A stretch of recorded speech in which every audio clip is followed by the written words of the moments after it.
오늘 그런 그 이상의 명의가 한 마을에 살고 계셨는데 환자의 얼굴만 봐도 아는 사람, 여러분 그런 사람도 진짜 있습니다. 진짜 명의죠. 목회자도 여러분 성도 딱 얼굴 보면요, 요즘에 이 사람이 지금 어떤 상태다 쑥 나옵니다. 그 목회자가 만나자 그러면 빨리 만나는 게 몸에 좋을 것입니다. 그런데 이분은 진짜 명의지요. 그래서 처방전을 해주고 사람들이 다 그 사람을 통해서 금방 치료가 되었습니다. 그런데 이 의사가 나이가 들어 임종을 앞두게 되죠. 이 슬픔을 앞둔, 죽음을 앞둔 그 의사 앞에 그 동네 사람들이 다 모였습니다. 너무 고맙잖아요. 그렇죠? 간절한 마음으로 낫기를 원했지만 결국 그 의사는 이제 죽게 되었습니다.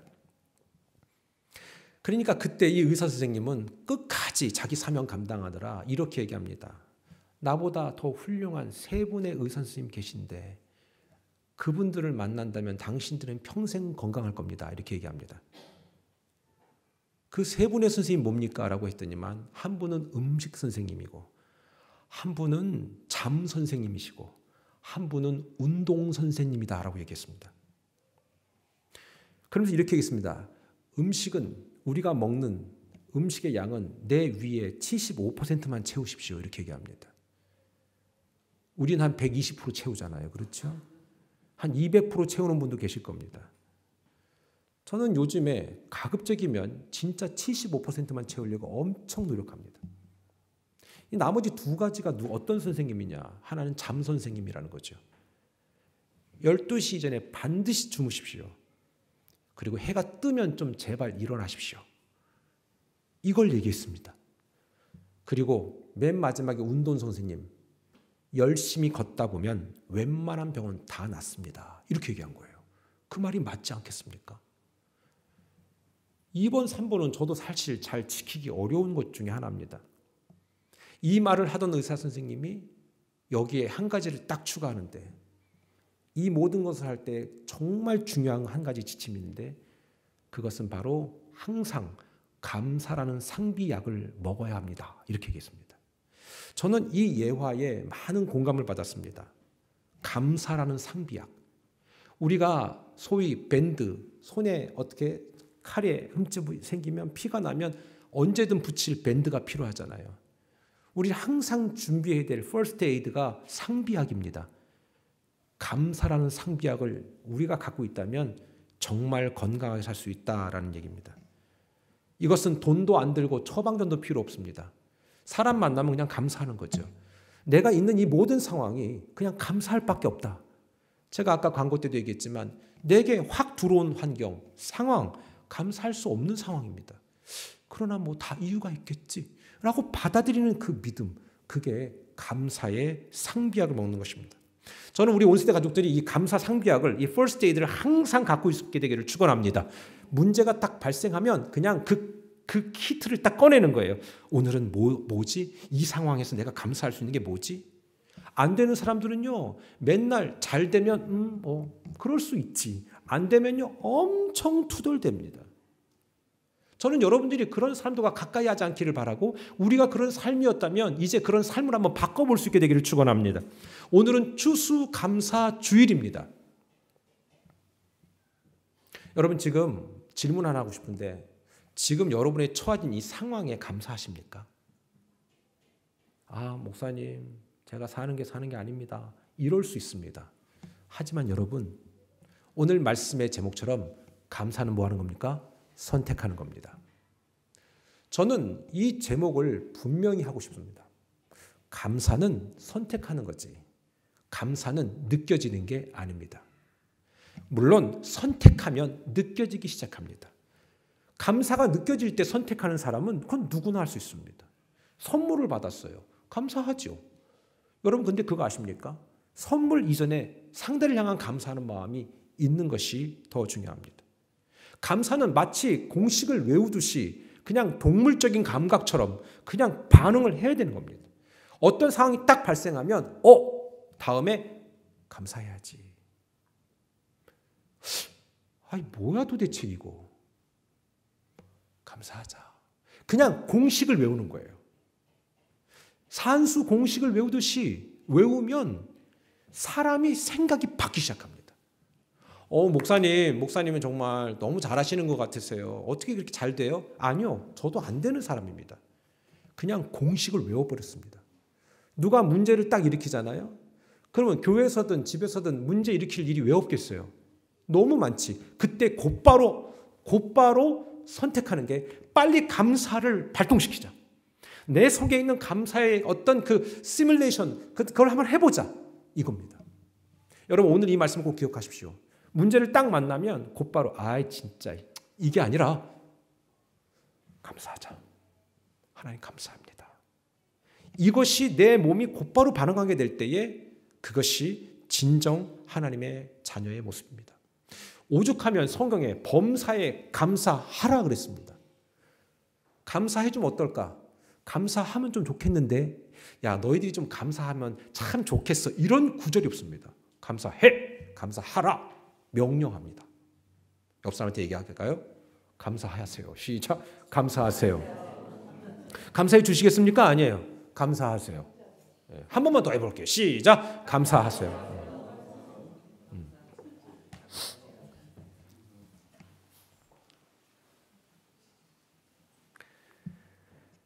오늘 말씀에 보면 환자 한 분 나옵니다.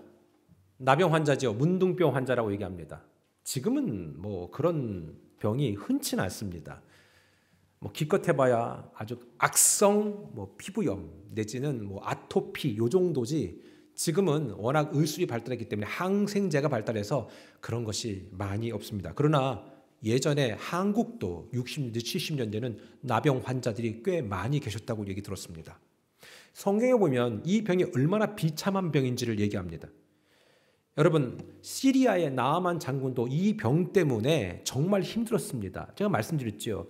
여러분의 계획 다 필요 없다고 얘기했습니다. 내 몸 하나 아프면요, 계획 다 무너지는 거예요. 내 몸 하나 불편하면 다 틀어지는 거예요. 그러니 감사할 게 얼마나 많겠어요. 근데 기억하세요. 아파도 한번 감사해 보세요. 질병이 떠나갈 줄 믿습니다. 여러분 보세요. 나아만 장군은 자기가 갖고 있는 권력, 재력 다 필요 없었어요. 여러분, 우리 유학 생활하고 그다음에 이민 생활하고 이제 우리 이민자로 살아가면서 우리의 절대 가치, 가장 중요한 프라이오리티, 우선순위가 뭐예요? 우리 대부분 거의 돈이에요, 여러분.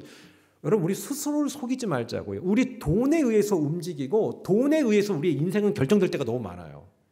그런데 성경은 뭐라고 말씀하냐면 그것이 너의 인생에 가장 중요한 건 아니다라는 겁니다. 돈은 너무 많이 벌어놨는데 내가 쓸 수 없다면, 대표적인 사람이 누굽니까? 애플 컴퓨터 스티브 잡스 아니었습니까? 그는 2조라는 돈을 갖고도 한 푼도 못 쓰고 죽어야만 했고, 빌 게이츠는요 더 많아요. 지금요 워렌 버핏은요 더 많아요, 여러분들. 그러나 그 모든 거 다 쓰지 못합니다. 다 쓰지 못합니다. 여러분이 좋아하는 그 황정민이라는 배우 있잖아요. 두루와 이거 그 배우, 그 사람도 정말 많이 헌신하더라고요. 근데 여러분 보세요. 못 써요. 다 쓸 수가 없어요. 그런데 보십시다. 많은 사람들이 거기에 매진한다는 거죠. 더 벌어야 돼. 더 있어야 돼. 내가 더 가져야 해. 물론 이건 본능일 겁니다. 그러나 감사를 반영한 더라는 것과 감사 없이 더는 인간의 욕심으로 우리 스스로를 비참하게 만드는 결과밖에 안 나옵니다. 자, 나아만은 그런 권력과 부를 가졌지만 문둥병 한번 들어오니까 아무것도 자기 스스로 할 수 있는 게 없었습니다. 그러니까 결국 어떡합니까? 나약하기 짝이 없는 속국의 이스라엘의 선지자 엘리사를 찾아가서 제발 낫게 해달라고 소문 듣고 가지요. 병이 그렇게 무서운 겁니다. 특별히 레위기에 보면 어떤 말씀이 있냐면 이런 문둥병에 걸리면은 제사장한테 가서 이렇게 판단을 받아야 됩니다. 옛날에 의사 선생님이 없으니까 제사장이 그런 일을 한 것이죠. 이 사람이 다 나았나 안 나았나 또는 병에 걸렸나 안 들었나를 제사장이 판단합니다. 그리고 만약에 병에 걸리면은 이제 자신의 전염성을 많은 사람들한테 알려야 됩니다. 여러분, 감기 하나 걸리면, 코비드 하나 걸리면 우리는 보통 어때요? 이게 오지 마세요. 이렇게 되죠. 그게 왜 그래요? 공동체를 위한 배려잖아요. 그렇죠? 그런 것처럼 옛날에는 마스크도 없던 시대이기 때문에 그런 아주 중차대한 질병에 걸리면 사람들에게 알려야 되는 것이죠.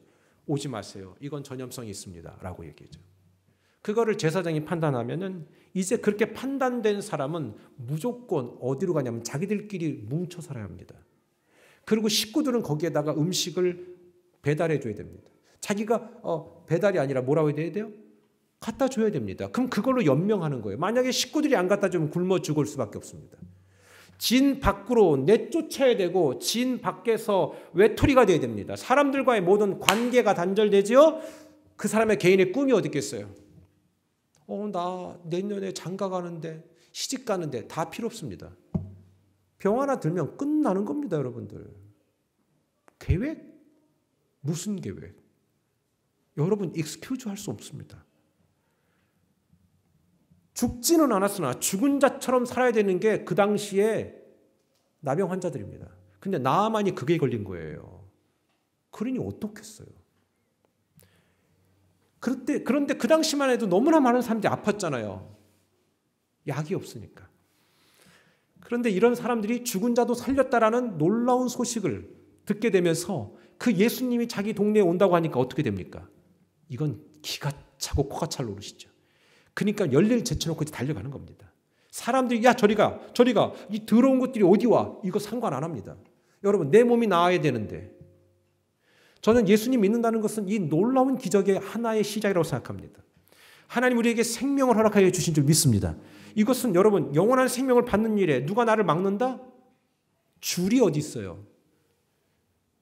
성경에 줄 섰다는 얘기가 없어요. 그래서 그냥 내가 내 영혼이 온전케 되는 일들에 있어서만큼은 그거 순서가 없다. 무조건 가자. 이게 사람의 본심입니다. 그러니까 이 사람들이 누가복음 17장 13절에 보면 이렇게 얘기합니다. 소리를 높여 이르되 예수 선생님이여 우리를 불쌍히 여기소서 하거늘. 그러니까 여기 보니까 이 사람들이 아직까지 예수님이 누군지를 모르는 거지. 그러니까 선생님이라고 얘기하잖아요. 예수님 하나님의 아들이요 이런 얘기를 안 하는 거예요. 그러니까 여기까지는 지금 이 사람들이 하나님을 전인적으로 못 만난 사람들이에요. 교회 안에 같이 있었어도 어떤 사람 하나님 못 만난 사람이 있을 수 있다는 겁니다. 심지어 교회에서 사역을 감당할지라도 하나님을 못 만난 채로 일을 감당할 수도 있다는 걸 아셔야 된다는 겁니다. 오늘 보면은 예수 선생님이요. 예수님이 그들한테는 선생 정도밖에 안 되는 겁니다. 선생님 우리를 치료해 주세요. 하나님의 아들로서 우리를 치료해 주세요가 아니라 선생님 고쳐주세요. 아주 용한 선생님 저희를 고쳐주세요. 뭐 이 정도의 수준이죠. 소경 바디메오도 그랬고 오늘 이 나병 환자도 그랬습니다. 소리를 엄청 질렀습니다. 여러분 문제를 만났을 때 그래서 소리 질러야 돼요. 금요일 날 소리 질러서 기도하라는 게 그거예요. 제가 보니까 문제로 여기지 않는 분들이 너무 많은 것 같아요. 아직까지도 조금 더 힘들어야 좀 소리를 지를 것 같아요. 여러분 진짜 힘들면요 소리 질러요.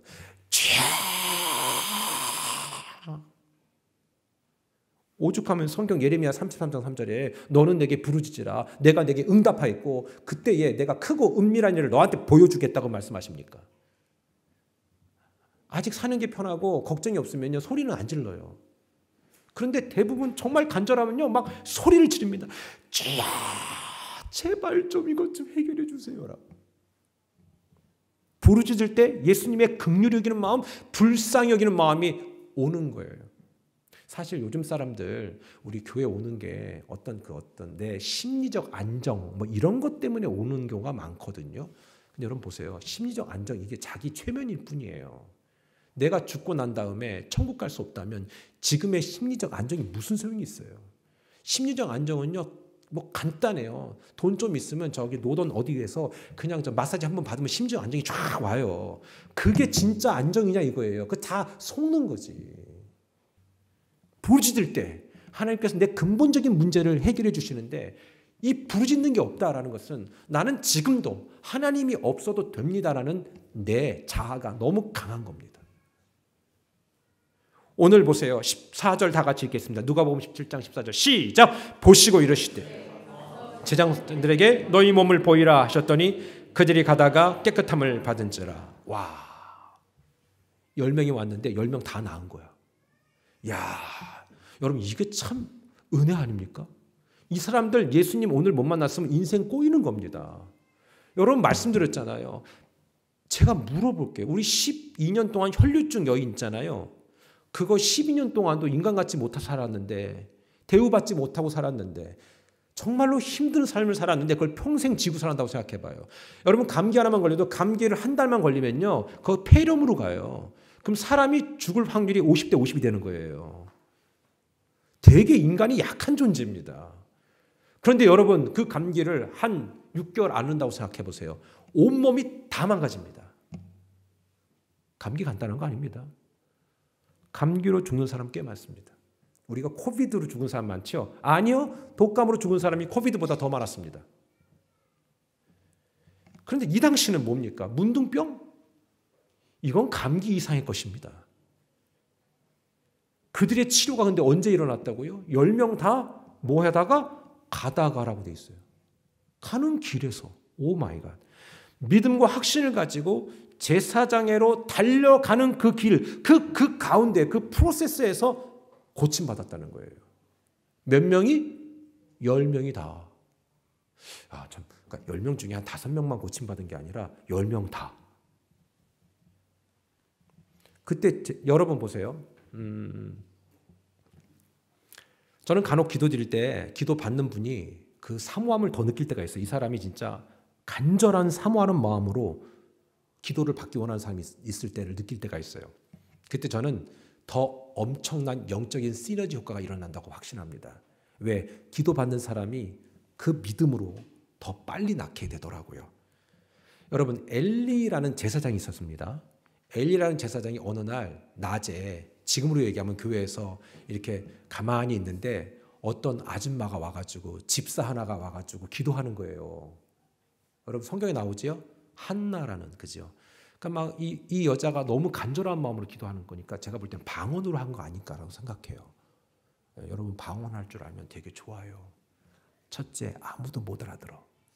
진짜 은밀한 일을 말할 수 있는 게 방언의 파워예요. 저는 여러분이 방언 받게 되길 축원합니다.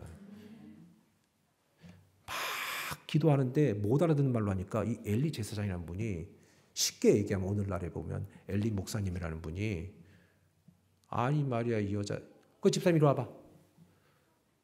아니 뭐 낮부터 술 먹고 앉았어. 혀가 꼬여가지고 그게 뭐 하는 짓이야. 이렇게 얘기한 거예요.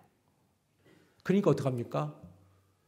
아니요. 제가 그게 아니라 너무 간절한 마음으로 막 방언으로 기도하다 보니까 그렇게 들리셨나 봐요. 내가요 진짜 막 지금 너무 간절한 게 하나 있습니다. 아이가 너무 필요합니다. 막 너무 간절한 거예요.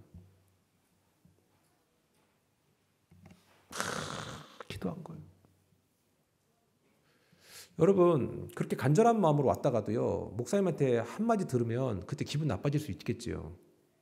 근데 이 한나라는 여자는 그렇게 얘기 안 했어요. 다 조리 있게 지혜롭게 사실을 얘기하고 설명했어요. 난 이게 될 여자라고 생각하는 거예요. 안 될 여자였다면 이렇게 얘기할 거예요. 나 기도하러 왔는데 목사님 진짜 목사님 입에서 그게 뭐예요? 진짜 나 교회 안 나와 씨 이럴 거야 아마. 근데 이 여자가 그런 여자가 아니에요. 그렇게 가벼운 여자가 아니란 말입니다. 다 자기 상황을 설명했어요. 그러니까 엘리 제사장이 그래 알았다 가라 이렇게 얘기합니다. 결국 이 한나가 그날 응답받고 아들 사무엘 낳았잖아요. 그럼 누구 믿음으로 이 여자가 잉태한 거예요? 엘리예요? 한나예요? 한나지요. 기도하는 그 사람의 믿음이지요. 여러분 이거 되게 중요한 천국의 비밀을 말씀드리는 거예요. 안 되는 사람은 그래서 항상 감정의 기복을 넘지 못한다 그랬어요. 오늘 보니까 여기에 실족하지 않고 오히려 기도를 받고 돌아갑니다. 그리고 결국 응답받죠. 그때 이후로 어떤 기질이 납니까? 그 응답이 연이어서 계속해서 한나뿐만 아니라 아들 사무엘 이후에도 계속 이어져 나오는 겁니다. 저는 성도님들을 뵐 때 이런 마음이 들 때 있어요. 저분이 조금 더 이렇게 하면 될 텐데 간절함이 없다. 이 사람 조금만 더 이렇게 하면 좋을 텐데 아이고 꾸준하지 않다. 근데 예전에는 다 불러서 얘기했거든요. 근데 안 해 요즘엔. 제가 그걸 닫아버렸어요. 왜? 그게 더 안 좋더라. 여러분 그러나 오늘 이 설교를 들을 때 우리 가운데 감동되는 분이 계시다면 꼭 꾸준하게 한번 주 앞에 구하기를 주님의 이름으로 축원합니다. 다시 한번 누가복음 17장 14절 다 같이 시작. 보시고 이르시되 가서 제사장들에게 너희 몸을 보이라 하셨더니 그들이 가다가 깨끗함을 받은지라. 가다가. 아멘. 가다가 중요한 거예요.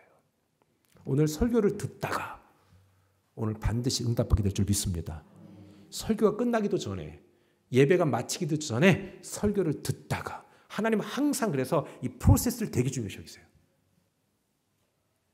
저는 그래서 여러분들에게 예배 때 졸지 말라고 하는 이유가 뭐냐면, 얼마나 이 시간에 내가 인생의 명확한 답을 얻을 수 있는 기회입니까? 근데 사탄이 이걸 못 듣게 하는 거죠. 저는 여러분이 여기에서 이 답을 얻고 돌아가시기를 주님의 이름으로 축원합니다.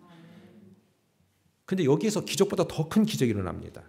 어떤 일이 일어납니까? 15절에 17절 다 같이 읽습니다. 시작. 그 중에 한 사람이 자기가 낳은 것을 보고 또 큰 소리로 하나님께 영광을 돌리며 돌아와 예수의 발 아래에 엎드려 감사하니 그는 사마리아 사람이라. 예수께서 대답하여 이르시되 10사람이 다 깨끗함을 받지 아니하였느냐? 그 9은 어디 있느냐? 지금 예수님 기분 나쁜 투로 얘기하셔야 돼요. 그죠? 이거 읽을 때 10사람이 다 깨끗함을 받지 아니하였느냐? 그 9은 어디 있느냐? 이게 아니라 10사람이 다 깨끗함을 받지 않았느냐? 9명 어디 있어? 이렇게 얘기하지 않았을까요? 여러분이 누군가 10사람에게 도움을 줬습니다. 근데 한 사람만 와서 고마워요. 그렇게 한다면 나머지 9명이 어떻게 생각될까? 여러분 기억하세요. 여러분이 생각하는 그 이상의 생각을 하나님은 하지 않습니다. 왜? 그 생각해봐야 여러분 이해 못하니까. 근데 우리 많은 경우 이렇게 한다고요. 하나님은 나보다 크신 분이니까 그렇게 쉽게 기분 나빠하지 않을 거야. 웬걸? 여호와 하나님은 질투하는 하나님이래. 기분 나쁜 것이 충분히 반영될 수 있는 분이라는 거예요. 저는 그래서 하나님이 기분 나쁜 상황이 도래했을 땐 하나님 미안해요. 저 때문에 속상하셨죠. 제가 다 부족해서 그래요. 나 조금 더 잘할게요. 난 이렇게 얘기해요. 여러분 우리 자녀가 있잖아요. 자녀들이 우리들에게 100% 만족감 못 줘요. 그런데 어떤 자녀가 사랑받는 줄 아세요? 아빠, 엄마 미안해요. 내가 잘하려고 그랬는데 그게 잘 안 돼요. 그러면 에이 그래 내가 안다. 그런 마음이 있어요. 그런데 내가 뭘? 그럴 수도 있지. 왜 나를 놔가지고 둘이 실수해서 그런 거지 뭐. 막 이래봐. 그럼 이놈의 그냥 이렇게 되는 거잖아요. 그러나 내가 다 부족해서 그랬습니다. 엄마 아빠 미안해요. 나 잘할게요. 내가 지금 답을 가르쳐주고 있는 거야. 그러면 어때요? 에이그 그래 너도 잘하려고 했는데 내가 안다. 여러분 부모는요 혼내는 중에도요 그거 아십니까? 혼내는 중에도 자식한테 다음엔 뭘 줄까를 생각하고 있는 게 부모지요. 전 그때 곧바로 제 방에 들어와서 하나님 앞에 이렇게 얘기합니다. 하나님은 저한테 뭐 주실 거예요? 그게 그분입니다. 그분이 그런 분이십니다. 그런 분을 기분 나쁘게 하거나 속상하게 하면 안 되겠죠. 여러분 성경에 하나님을 속상하게 하면 그분은 엄청 섭섭하실 것이다 라고 성경에 있죠. 제가 풀어서 해석해 줬어요. 그렇죠? 하나님을요 이상하게 오해하지 마세요. 오도하지 마세요. 여러분이 느끼는 그 감정을 똑같이 그 이상으로 더 깊이 섬세하게 느끼는 분입니다. 여러분이 그 하나님 기쁘시게 될 일이 있으면요 그 하나님의 기쁨은 우리의 기쁨과 비교할 수 없을 정도로 야 정말 잘했다. 너 진짜 잘했다. 만약에 추수감사주일날 정말 하나님 앞에 우리가 감사하는 마음으로 나간다면 입만 아니라 내 마음 전체로 다 온전히 감사하는 마음으로 나간다면 하나님 그 마음 모를까요? 안다. 네가 감사할 줄 아는구나. 그래 알았어. 넌 감사할 줄 아는 놈이니까 내가 감사할 거리를 더 줄게. 이건요 기복신앙이 아닙니다. 성경 곳곳에 묻어놓은 하나님의 공식입니다. 저는 이 공식을 저와 여러분이 다 내 것으로 삼아서 진짜 감사를 선택하는 멋진 삶이 되기를 축원합니다. 오늘 보면 분명 같은 은혜를 입어도 고침을 받았어도 9명은 감사 못했습니다. 이것을 왜 기록해놨을까? 저는 항상 성경을 읽으면서 이렇게 생각합니다. 성경에 기록된 이유는 다 이유가 있다. 너 이거 보고 네가 이 원리를 깨닫게 되는 순간에 너는 대박 난다 이겁니다. 그런데 왜 사람들이 성경을 이야기로 볼까? 여러분 성경은 이야기가 아닙니다. 그건 경험이고요. 그것은 역사적인 사실, 팩트입니다. 그것을 우리에게 보여주신 것은 너가 이렇게 하면 이렇게 되고 이렇게 안 하면 이렇게 안 될 것이다. 이렇게 되는 겁니다. 믿으시면 아멘? 이거를 아이 때부터 가르치는 것이 그래서 중요한 것이죠. 여러분 같은 은혜를 받았는데 왜 감사할지 모르나? 이 사람이 그냥 독감 나은 겁니까? 몸살 감기 나은 겁니까? 심한 아토피 나은 겁니까? 문둥병이 나왔습니다. 그런데 어떻게 감사하지 않을 수 있습니까? 전 이런 걸 볼 때 이렇게 생각합니다. 야, 감사도 아무나 하는 게 아니구나. 여러분 오늘 말씀 기록된 이유가 있을 겁니다. 예수님조차도 감사가 없는 삶은 비참해지는 삶이고 이건 문둥병보다 더 악한 일이라는 것을 아셨기 때문이 아닐까라고 생각합니다. 여러분 만나는 사람들마다 지난번에 이런 일이 있었잖아요. 아유 정말 감사해요. 내가 잊을 수가 없어. 그리고 또 다음에 만났는데 또 다른 일로 또 감사하는 거죠.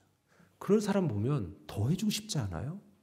뭐 이런 얘기 하잖아요. 여러분들 그런 사람들 있잖아. 입만 살았어. 여러분 입만 살았다고 해서 감사가 나오는 게 아니에요. 제가 보니까 여러분 서로가 되게 서로가 내가 보니까 받은 은혜가 많은 것 같아. 저는 목사지만요. 저는 그거 잊지 않습니다. 난 너무 감사합니다. 제가 뭘 꼭 받아서가 아니라 그 마음이 읽어졌을 때 그 감사가 어디 가든 얘기가 될 수밖에 없게 되는 것이죠. 우린 지금 복음을 듣고 이해하고 진정 그 복음이 내게 받아들여진다는 것도 감사한 일 아닌가? 생각해 보세요. 주일날 예배 때 앉아 있는데 아무런 공감이 안 돼. 저건 나한테 주는 말씀이 아니야. 그냥 나랑 아무런 상관이 없어. 이거 정말 힘든 거 아닐까요? 그렇잖아요?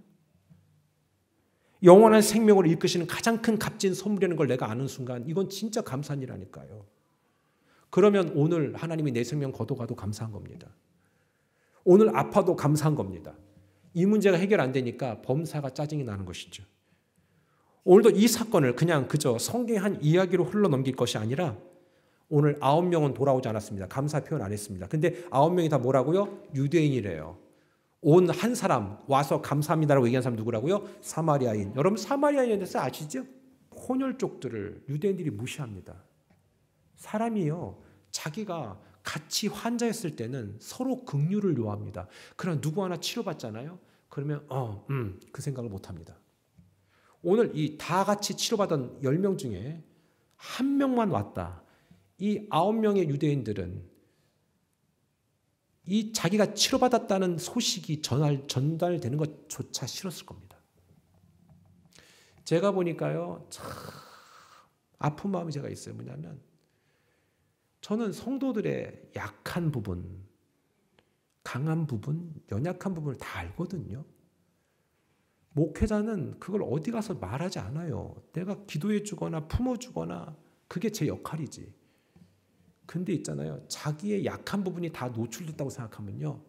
그때부터 멀리해요. 그럴 필요 없거든요.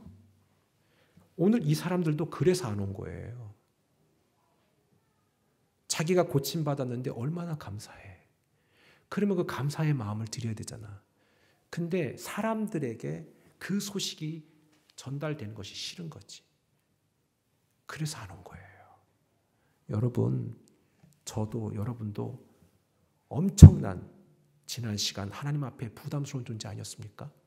그러나 하나님이 우리를 고쳐주셨습니다. 그렇기 때문에 우리는 그 은혜로 같이 가는 사람들이지. 누가 조금 더 괜찮고 누군 더 나쁘고 이런 거 없습니다.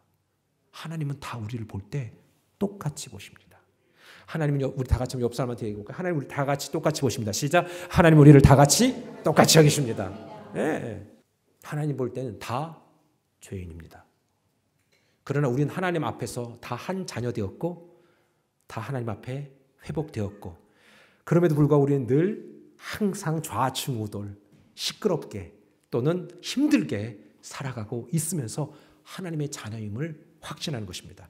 근데 중요한 건 9명은 그것조차가 없었다는 겁니다. 한 사람만 오직. 그러니까 예수님이 이렇게 얘기합니다. 18절에 시작. 이 이방인 외에는 하나님께 영광을 돌리러 돌아온 자가 없느냐 하시고 기분 나쁘신 겁니다. 야, 여러분 예수님이 야, 너 얘네들 9명 어디 있어? 고쳐줬으니까 돈이라도 내야 될 거 아니야? 이거 아닙니다. 너희들은 어떻게 그렇게 모르냐? 이 인간들아, 이 소리예요. 예수님이 높임 받으려고 하는 거 아니에요. 예수님이 그냥 섭섭한 게 아니에요. 이유가 나중에 나와요. 예수님이 왜 이 부분을 지적하셨는지. 너희들은 감사가 없다는 게 감사를 안 했기 때문에 내가 섭섭해, 이게 아니었던 거예요. 너희가 없는 감사, 너희가 하지 못한 감사로 인해서 너희가 결정적으로 어디까지 문제가 발생하는 줄 아니? 이걸 지적해 준 거예요.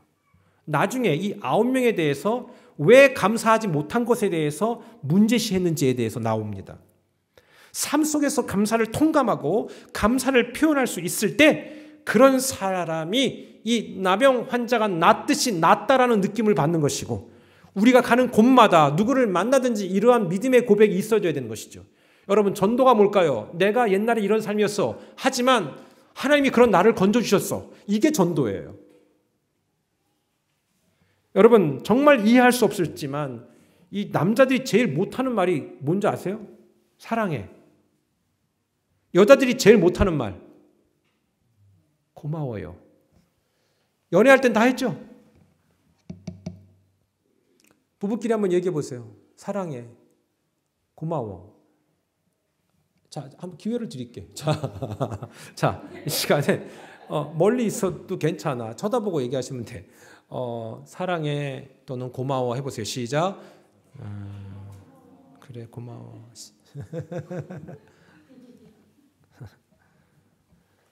그보다 더 강력한 표현이 있다는 거예요. 감사해요 라는 거. 감사해요. 감사하는 사람은 끊임없이 지속적으로 감사를 도전합니다. 그리고 감사하는 마음이 전달되는 순간에 그 상대방은 감동하기 시작합니다. 우린 각자 정말 생각 중심, 우리의 삶 종합적인 부분에 순간적이든 지속적이든 그전보다 훨씬 더 나아졌다는 걸 우리는 압니다. 하지만 감사하지 못합니다. 감사를 잃어버리고 삽니다. 한 사람은 표현했지만 9사람은 표현하지 못했습니다. 왜 예수님이 그 부분을 지적하셨을까?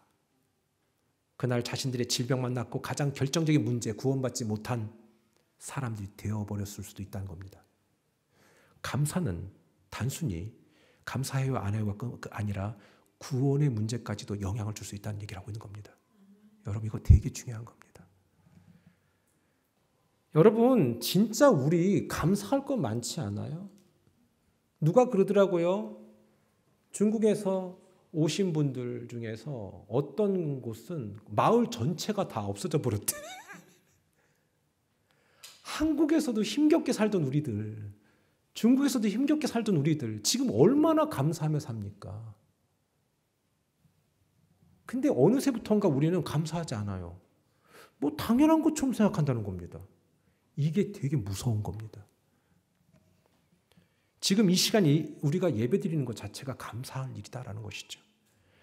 그래서 데살로니가전서 5장 18절 말씀드렸죠. 범사에 뭐하라? 감사하라. 그것이 그리스도 예수 안에서 너희를 향하신 하나님의 뜻이다. 하나님의 뜻은 우리가 감사할 줄 아는 입이 되는 겁니다. 하나님의 뜻은 우리가 감사를 선택하는 겁니다. 이런 감사를 아는 사람들이 무엇을 해도 기쁨이 있는 겁니다. 시편 50편 23절은요. 감사로 제사를 드리는 자가 나를 영화롭게 하나니라고 하면서 그 행위를 옳게 하는 자에게 내가 하나님의 구원을 보리라. 그러니까 감사하는 사람은 구원의 확증까지 간다는 얘기인데, 그러니까 구원받은 사람이 입에서 감사가 없다? 이건 있을 수 없다는 얘기예요. 이제 아셨죠? 감사로 제사 드리는 자가 나를 영화롭게 하나니 그 행위를 옳게 하는 자에게 내가 그 하나님의 구원을 보이리라. 이야. 그러니까 어떤 사람 입에서 감사 안 하고 계속 투정하고 불평하고 막 입이 이만큼 나와가지고 도널드 덕 마냥 이렇게 나온 사람 있잖아요. 이런 사람은 제가 교회는 다니는데 구원은 못 받았구나 생각하면 돼요. 그 간단한 예, 진짜 이건 되게 중요한 바로메타예요. 여러분, 우리의 인생이 뭘로 증명할 거예요? 내가 구원받은 걸. 내가 구원받은 걸 뭘로 증명할 거예요? 목사님, 저 사람은 하는 일마다 잘 되고요. 저 사람은요, 돈도 좀 있는 것 같고요. 저 사람은 생활 형편이 괜찮은 것 같고요. 이것이 구원의 확증인 줄 아십니까? 아니요. 예수님은 머리 둘 곳도 없다고 그랬어요. 구원받은 사람의 확증은 입에서 감사가 계속 나와요. 아니 저 사람은 감사할 만한 상황이 아닌데. 근데 계속 감사가 나오는 거예요. 감사합니다. 19절 다 같이 읽겠습니다. 시작. 그에게 이르시되 일어나 가라. 내 믿음이 너를 구원하였느니라. 아멘. 네 믿음이 너 구원했다. 왜? 네 믿음이 감사할 수 있었기 때문이야. 전 우리 온 세대 가족 한 분 한 분이 감사를 입에 달고 살고 그 다음에 그 감사를 아는 멋진 삶이 되기를 주님의 이름으로 축원합니다. 감사할 줄 아는 사람은 더 큰 감사 받습니다. 더 큰 감사할 거리를 하나님께로부터 불러오는 이게 하나의 자극제가 됩니다. 한번 임상을 해보라니까요. 제가 임상이라는 단어 많이 하죠. 여러분 감사할 수 없을 때 하나님 감사해요. 나 그래도 감사해요. 그래도 이렇게 해주신 거 감사해요. 너무 감사해요. 그러면 하나님은 어떨까요? 넌 됐다. 그래. 너는 그릇이 됐다. 주시는 거예요. 우리 이 말씀 드리고 마치겠습니다. 데살로니가전서 5장 18절 외울 거. 시작. 범사에 감사하라. 이것이 그리스도 예수 안에서 너희를 향하신 하나님의 뜻이니라. 다시 한번 시작. 범사에 감사하라. 이것이 그리스도 예수 안에서 너희를 향하신 하나님의 뜻이니라. 아멘. 하나님의 뜻이 뭔지 이제 아셨습니까? 하나님의 뜻은 감사밖에 없습니다. 감사하는 삶이 되기를 주님으로 축원합니다. 기도하겠습니다.